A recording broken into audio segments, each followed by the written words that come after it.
Bienvenue sur Top Invest, la chaîne des top d'investissement. Ici, on parle essentiellement d'entreprises de qualité. Avons-nous une opportunité d'investissement sur Illinois Toolworks? C'est la question à laquelle on va essayer de répondre en se basant sur les états financiers de la compagnie. Ceci représente uniquement mon point de vue et non un conseil d'investissement. Et comme d'habitude, je me réserve le droit de me tromper. Donc, nous avons également ici en présence, nous avons toujours ici en présence une compagnie qui est dans l'ETF NOBL, un ETF qui regroupe ici les différents dividendes aristocrates. Donc, on a déjà eu à étudier toutes les entreprises qui sont dans ce ETF-ci. Donc, on a Air Product, Lean, Caterpillar, VF, Smith, Walgreens, T. Rowe Price, Federal Realty, PPG. En fait, on a presque terminé cette liste d'entreprises. D'accord? Donc aujourd'hui, on va continuer avec Illinois Toolworks qui ici vend essentiellement voilà, différents produits et équipements industriels. D'accord? On va le dire comme ça pour faire simple. Donc, la première chose que je vais regarder, comme d'habitude, ici, vous savez qu'on va suivre le même cheminement. Premièrement, le revenu. Qu'est-ce qu'on regarde? On essaie de regarder quelle est la tendance des revenus. Est-ce que nous avons des revenus stables ou croissants? D'accord? Donc, quand je regarde la tendance des revenus ici, donc je vais juste mettre ça ici, j'arrange ça normalement, boum, et on met ça là. Qu'est-ce qu'on obtient sur les 20 dernières années? On voit ici que les revenus sont à peu près voilà, en berne, parce que si on les prend ici sur en annuel, on est plutôt stable. D'accord? Donc, ça fait à peu près les 10 dernières années, on a à peu près le même niveau de revenus. OK? Donc, on peut se dire ici que nous avons à peu près une entreprise qui est mature. Donc, voilà, il n'y a pas trop de relais de croissance ici. La croissance va plutôt revenir, enfin, la croissance provient plutôt des différentes acquisitions ici. OK? Donc, en termes de revenus ici, qu'est-ce qu'on va prendre? Donc, je dois prendre ici les revenus. Je prends en considération les 12 derniers mois. On a 15 milliards 640. Et ici, les analystes s'attendent à avoir à peu près combien? Histoire d'avoir à peu près des revenus ici qui sont à peu près, qui correspondent à peu près aux prévisions, tout en sachant que ces prévisions-là, il y a de fortes chances que ça ne se réalise pas parce que ça dépend également des conditions du moment. OK?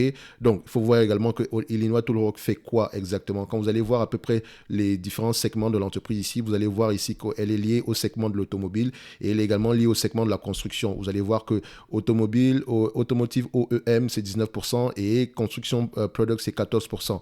Donc, deux segments qui peuvent être impactés négativement par la hausse des taux d'intérêt. C'est suffisant ici pour vous dire à peu près de rester prudent sur ce genre de compagnie. Mais ça ne veut pas dire que c'est une mauvaise entreprise. Attention.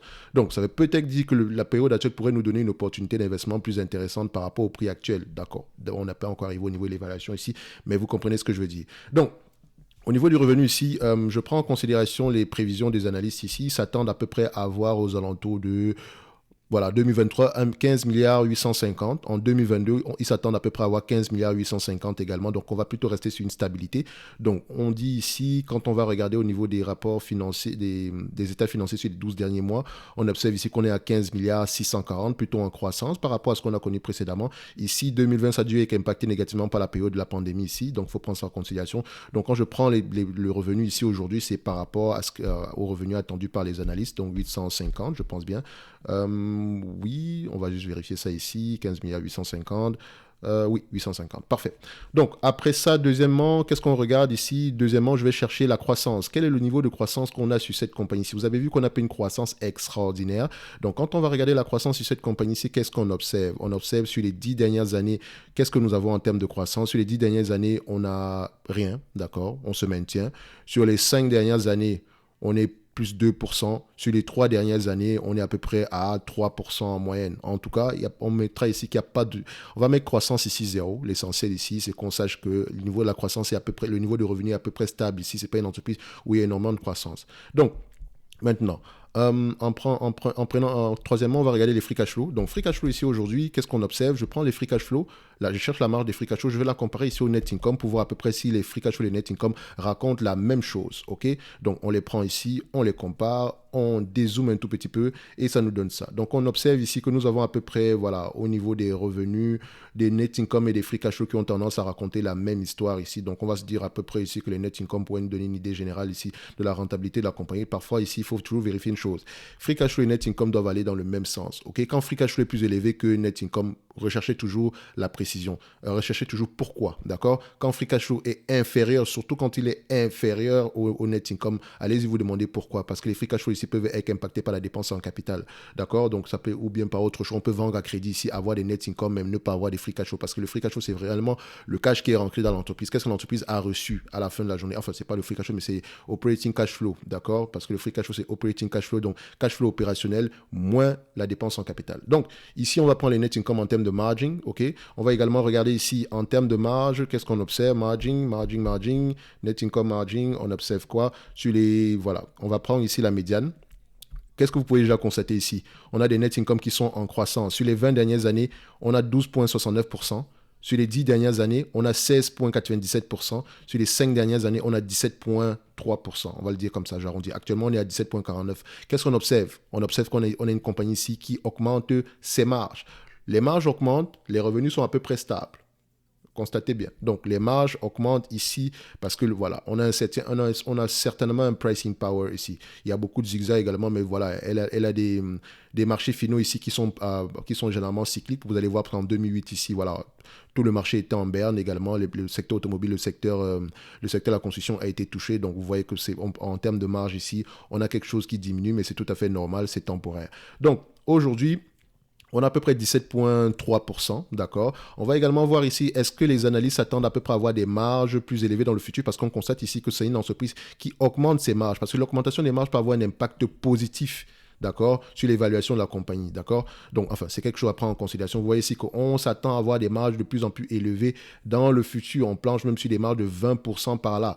Ok, donc moi ici, en prenant les marges sur les 12 derniers mois et sur les 5 dernières années ici, ce sont des marges à peu près de 5,3%, 17,3%, donc on prend 17,3%, ok? C'est en pourcentage. Maintenant, nombre d'actions, qu'est-ce qu'on a ici? Est-ce qu'on a un nombre d'actions qui diminue ou bien qui augmente? Dites-vous que le rachat d'actions plus le dividende ici, c'est le retour, c'est ce que les actionnaires reçoivent au total. Ok? Donc, on voit ici qu'on a à peu près 309 millions d'actions. On constate que c'est une entreprise qui rachète également massivement ses actions. Donc, on a à peu près 309,70 ici. Je mets à peu près ici 303. On va mettre 310 pour faire simple. On arrondit. 310 millions. Le PER moyen de cette compagnie ici, quel est le PER moyen? Le marché s'échange vraiment à un PER de combien? Enfin, les opérateurs de marché choisissent payer combien de fois les bénéfices pour cette compagnie-ci. On ne serait pas étonné de voir quelque chose d'assez costaud ici, d'accord? Donc, on constate quoi? Je vais dézoomer un tout petit peu. Je regarde ici la médiane sur les 20 dernières années. On a à peu près 20 fois les bénéfices. Sur toute la période ici, depuis les années 80 ici, nous avons à peu près ici 18 fois les bénéfices. On constate qu'on a une période ici où on s'est changé littéralement à 2 fois les bénéfices. Oh là là, mon Dieu, c'était une belle période. Il faut voir quel était le niveau d'inflation à ce niveau-ci, d'accord?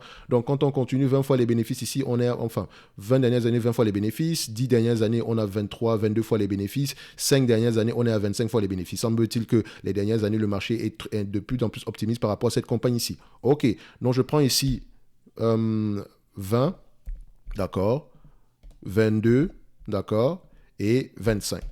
Je vous ai toujours dit que les PER sont des rendements. 20 fois les bénéfices, c'est 5% de rendement. 25 fois les bénéfices, c'est 4% de rendement. C'est-à-dire que si vous achetez une entreprise à 25 fois les bénéfices et qu'elle vous distribue la totalité des bénéfices nets ici en dividende, vous n'aurez pas plus que 4%.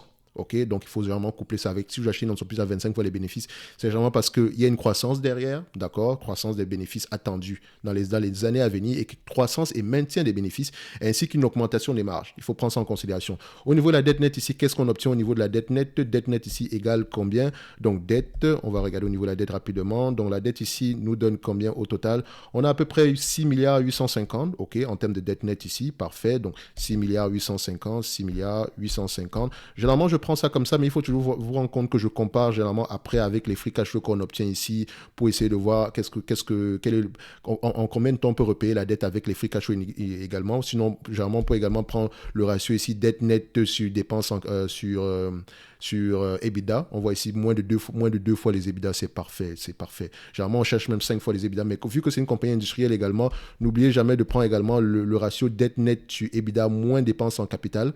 Ça vous donne ici 1,7, donc également, c'est parfait. D'accord? Donc, on a tout ça ici. Maintenant, qu'est-ce qui nous manque ici comme élément? Le dividende, on va y revenir. Parfait. Donc, 15 milliards 850.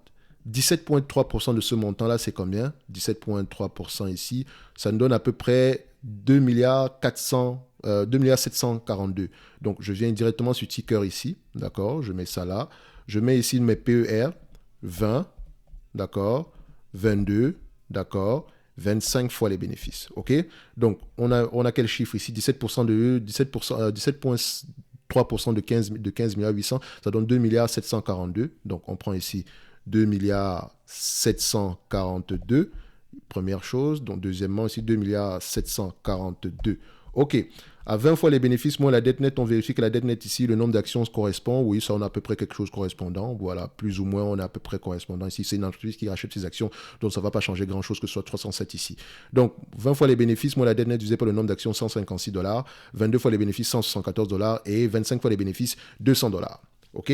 Donc, on se dirait ici que si on est situé à 25 fois les bénéfices, ce que le marché paye sur les 10-5 dernières années ici, on a une valorisation ici de 200 $. Si on est situé ici à la moyenne historique sur les 20 dernières années, on a une valorisation ici à 156 $. Qu'est-ce que je vais choisir? Franchement, pour la qualité de cette compagnie, si ça et la possibilité d'augmentation des marges ici, on se dira qu'on peut être aux alentours de 200 $ ici. Donc, l'entreprise au prix actuel serait, voilà, légèrement surévaluée, sinon je dirais elle est correctement évaluée dans le sens où on peut avoir une augmentation des marges ici, ce qui veut dire que c'est peut-être une entreprise qui n'est pas intéressante au prix actuel par rapport à d'autres opportunités de marché. Attention, toujours la comparer par rapport à ce qu'on a sur le marché ici.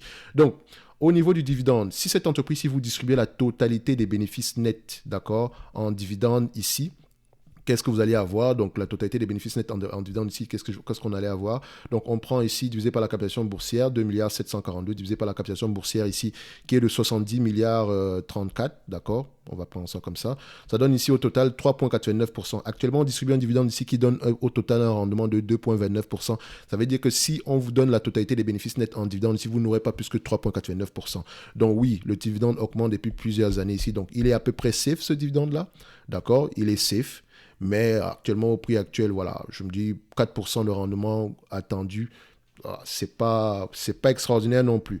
OK? Mais n'oubliez pas, également, elle fait des buybacks. Donc, elle rachète également les actions. Donc, parfois, il faut combiner ces deux montants-là pour voir à peu près ce qu'on vous retourne, ce que les actionnaires reçoivent chaque année. Donc, ici, présentement, les buybacks combinés aux dividendes, vous avez reçu sur les derniers 12 mois ici près de 3,37%. De retour aux actionnaires. Donc, si on avait distribué la totalité de ce cash-ci en dividende, vous aurez eu un rendement de 3,47%, 37%. C'est comme ça qu'il faut voir les choses. Donc, ceci n'est que mon avis. On a un dividende qui est safe ici, d'accord? Il pourra continuer à augmenter sans souci, surtout qu'on n'a pas d'énormes dettes ici. On a également une entreprise qui est assez mature. Donc, au prix actuel, au prix actuel, à 25 fois les bénéfices, on va le dire comme ça, soyons très optimistes. On va dire ici qu'on est aux alentours de 200 $ à l'action. Donc, l'entreprise, au prix actuel n'est pas une opportunité d'investissement extraordinaire, mais il faut également prendre en considération qu'on peut avoir une augmentation des marges ici. Donc, ceci n'est que mon avis. D'accord? Au mieux, on va dire qu'on est correctement évalué en date d'aujourd'hui. Sinon, un prix intéressant pour cette compagnie-ci, selon moi, d'accord, si on prend en considération, moi je prends toujours en considération ici, voilà, une marge de sécurité minimum de 40%. Donc, on se dira qu'aux alentours de 125, 130 $ l'action, ça pourrait commencer à être intéressant. Mais ce genre d'entreprise-là vous donne très rarement des opportunités d'investissement. Ça ne veut pas dire que ces opportunités-là ne vont pas exister, mais il faut faire très attention ici. Généralement, c'est quand tout va mal qu'il faut jamais acheter ce genre de compagnie ici. La dernière opportunité d'investissement, c'était peut-être aux alentours de 2008 par là. Donc, ceci n'est que mon avis, d'accord? Donc, on va se donner rendez-vous sur la prochaine vidéo et d'ici là, portez-vous bien. Merci.